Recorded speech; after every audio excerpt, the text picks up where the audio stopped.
All right, Seth, time to break down each pick that the Texans made this week. Let's start with the guy we just heard from, offensive lineman Titus Howard. He's a big man. He's a big man. He's confident. He's only played offensive line for a few years because he was a quarterback in high school, then he moved to tight end. Then he goes off to tiny Alabama State. He's raw, and that's a word I'm going to use a few times with a few of these guys. I really like the way he moves athletically, even more than some of his measurables. He's an athlete. He's that dancing bear that you want out of offensive linemen. They would have loved to get Andre Dillard in front of him, I'm sure. Nobody knew his name. There was a lot of disappointment in the fans. I got excited because I thought this guy was going to be a really good steal in the second round. They might have reached for him a little bit, but because he was projected about second, third round there by some people. But I think he took 24 visits to different teams. I think a lot of people were thinking they were going to grab him in the second. Yeah. All right, so second round, they made two selections.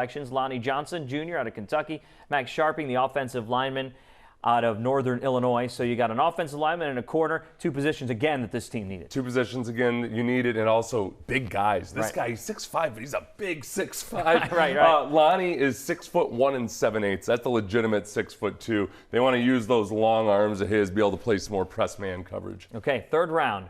They go with Kahale Waring, a tight end, the water polo expert. That sounds like an admissions scandal. All I know is you go to college for water polo, and then all of a sudden you're playing football. But no, that's not what it was. He just played a bunch of different sports. I was surprised by the tight end pick, maybe, because they went with two last year. But what do you think of this guy? Look, I think this became a best player available move, genuinely. And he's another raw guy. He played football 1 year in high school. Doesn't have a lot of the finer aspects of the game down, but they really love his potential just because he's such an athlete. On the final day, their first pick was Charles Amanam, the defensive lineman out of Texas. Not many Texas guys drafted in this particular draft, but this guy shows some promise as well. And he's going to learn under J.J. Watt, hopefully Jadeveon Clowney if he gets back into the fold. He's got very good technique, kind of stiff, so it just in finally making the play, he'll get himself in position. Sometimes he misses out on the tackles, so they need some refinement, but I really like his potential. Very physical player. Okay, final two picks. Let's go here with Xavier Crawford, the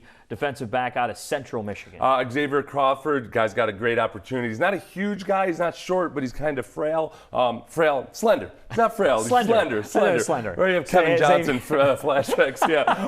I think he'll probably end up being a slot corner, a nickel corner, not necessarily on the outside. And then the feel-good pick at the end, Katie's own Cullen Gillaspie, the 12th man, fullback out of Texas A&M, running back designated. That was an interesting pick, but I was happy for the young man. He's played 1 year of fullback, raw, but this is a special teams pick. Texans improved a lot on special teams last year. That was one of the reasons they were able to win 11 games. So I like him as a special teams pick. Kid's got a great personality. He's funny. Okay, so having said that, our final grade. Seth, I'll let you go first. Look, there is a whole lot of untapped potential here. I don't want to give him this grade. This is the classic. You got to wait 3 years because a lot of these guys are so raw, I just can't project how they're going to be. I hope it works out. Okay, I'm going to go just a little bit higher. I'm going to go with B. Wow, that's an interesting B that I just drew there. I'm going to go with a B-.